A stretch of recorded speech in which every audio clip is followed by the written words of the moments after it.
Di Rusia, sebagai seorang polisi, benar-benar bisa melakukan apapun.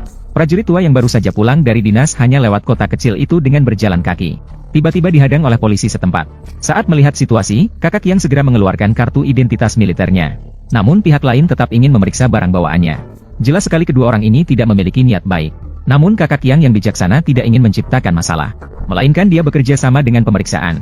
Namun setelah pemeriksaan tidak menemukan apa-apa, pihak lain malah beralih kepadanya. Dengan tidak punya pilihan, Kakak Qiang hanya bisa menunjukkan pedang militer besar 5 meter di pinggangnya.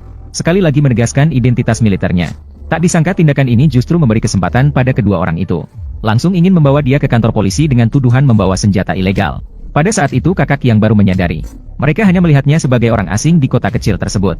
Mereka sengaja mencari masalah untuk mendapatkan keuntungan. Melihat Kakak Qiang berdiri diam di tempat. Tanpa berkata-kata, kedua orang itu langsung menggunakan kekerasan untuk menunjukkan otoritas mereka di daerah tersebut. Namun, serangan mereka sangat kuat. Namun, tongkat polisi yang digerakkan oleh kedua orang itu berhasil dihindari oleh Kakak Qiang dengan gerakan lincahnya. Akhirnya, polisi yang frustasi mengeluarkan pistolnya untuk mengancam agar dia patuh. Namun, tanpa mereka sadari, mereka telah mengganggu seorang pria yang tidak seharusnya diganggu. Tak lama kemudian, Kakak Qiang langsung dibawa ke dalam sel. Dan setelah mengetahui hal ini, Letnan memutuskan untuk bertemu dengannya sendiri. Namun, tidak peduli seberapa banyak dia bertanya.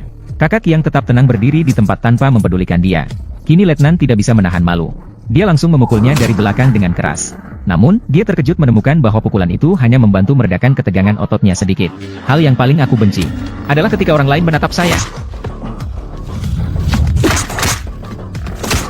Kemudian sang kapten tim dengan cepat mengeluarkan pistol listrik, dan menembakkan listrik ke perut kecilnya. Dan tindakan berlebihan ini benar-benar membuat marah sang kakak yang telah sabar berulang kali. Dengan satu pukulan keras, dia langsung terlempar keluar. Untungnya, seorang polisi muda datang terburu-buru saat itu. Kalau tidak, kakak yang marah benar-benar bisa menghajarnya hari ini. Kemudian polisi membawanya keluar. Ternyata kepala kantor ingin bertemu dengannya. Hanya karena Sang Biao yang berpengalaman menyadari setelah melihat kartu identitas dan pisau milik kakak. Menyadari bahwa veteran ini bukanlah orang sembarangan. Jadi, untuk menghindari masalah yang tidak perlu, Sang Biao memutuskan untuk tidak lagi menyusahkan kakak itu. Namun saat kepala kantor meminta maaf kepadanya di kantornya, kakak juga dengan cepat menyadari. Ruangan dipenuhi dengan barang mewah yang mahal. Jelas bahwa dengan gaji normal, dia tidak mungkin mencapai syarat seperti ini. Sepertinya kepala polisi ini dan bawahannya sama-sama busuk. Mungkin Sang Biao juga menyadari kecurigaan dari Kak Qiang. Oleh karena itu sebelum dia pergi, Sang Biao memberikan peringatan serius dengan cara yang unik.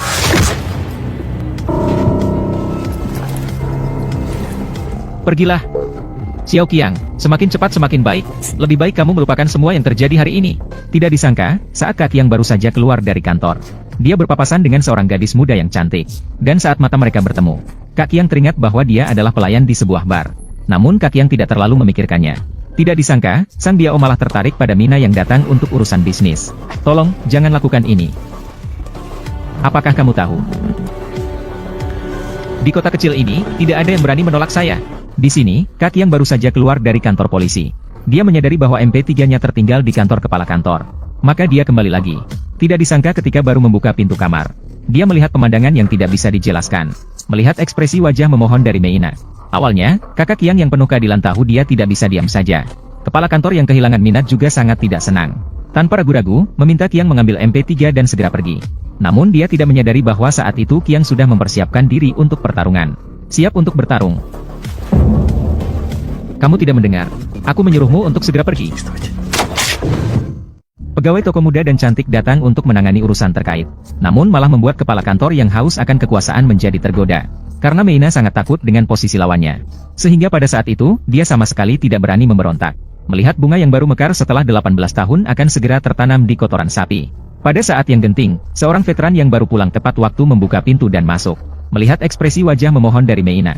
Hal ini seketika membuat saudara Qiang yang penuh dengan rasa keadilan marah. Dan Sang Biao yang tiba-tiba kehilangan minat, juga dengan tegas menyuruhnya untuk segera pergi. Dan bahkan bersiap untuk bertindak kasar terhadap saudara Qiang. Namun, siapa yang tahu apa yang terjadi selanjutnya? Apakah ini bantuan Anda sebagai seorang polisi kepada masyarakat? Setelah memberikan pelajaran yang keras kepada kepala kantor, saudara Qiang segera memasukkan meja di atas asbak ke dalam saku. Memutuskan kabel telepon dan mengambil mikrofon. Lalu menarik Meina yang telah diserang dan bersiap untuk pergi dari sana. Namun, sebelum mereka benar-benar pergi, seorang polisi menemukan keanehan di dalam rumah. Namun belum sempat memanggil bantuan. Dan tiba-tiba pingsan setelah dipukul oleh asbak. Suara pertarungan yang tidak menguntungkan segera menarik perhatian petugas lainnya. Namun bagi mantan pasukan khusus yang tangguh, semua perlawanan adalah sia-sia.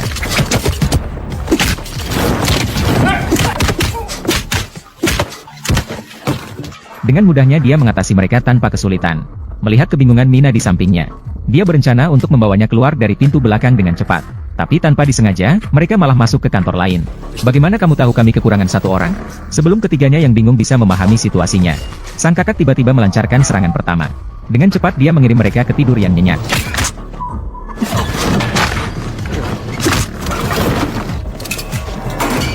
Melihat rekan-rekannya tergeletak di tanah, petugas muda segera mengeluarkan tongkat polisi besar 40 meter untuk melawan.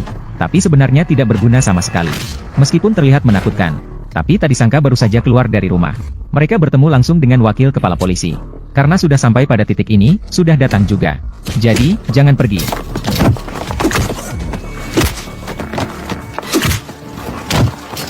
Begitulah. Dengan kekuatannya sendiri, Qiang Ge dengan mudah mengalahkan seluruh kantor polisi. Dan sebelum pergi, dia sengaja meminjam sebatang rokok dari dua polisi yang tidak tahu apa-apa. Kami pikir krisis ini akan segera berakhir. Namun, tidak disangka kepala tim yang pingsan sudah sadar saat ini. Dan segera melalui walkie-talkie, memerintahkan polisi di luar pintu untuk segera menghentikan mereka.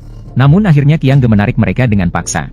Karena khawatir Mia akan dibalas oleh lawan, Qiang Ge berencana meninggalkan kota bersama Mia. Namun Mia yang baik hati tidak ingin membebani dia. Melihat kekuatan polisi yang besar semakin mendekat dengan cepat, akhirnya Qiang Ge terpaksa melarikan diri sendirian dengan sepeda motor listrik.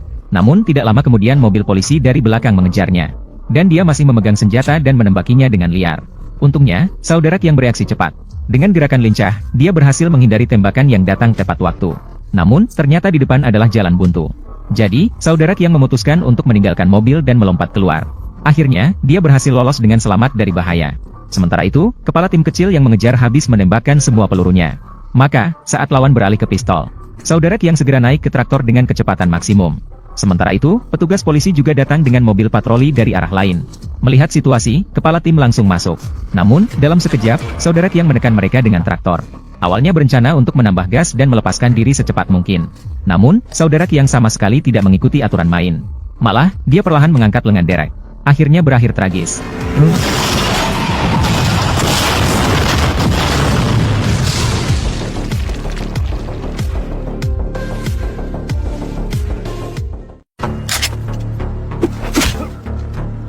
Belum pernah melihat mantan pasukan khusus yang begitu tangguh menghadapi balas dendam gila dari kepala daerah setempat. Dia dengan gigih memilih untuk menghadapi mereka sendirian di hutan.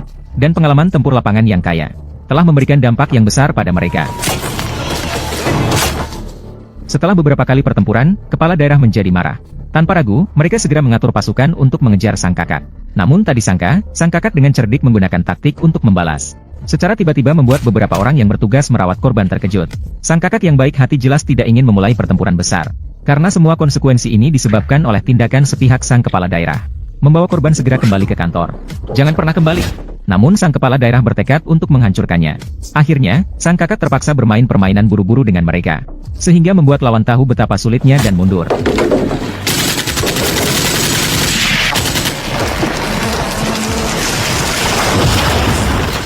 Siapa yang menyangka bahwa San Biao dulunya adalah seorang prajurit pengintai yang sangat baik di garis ke-18.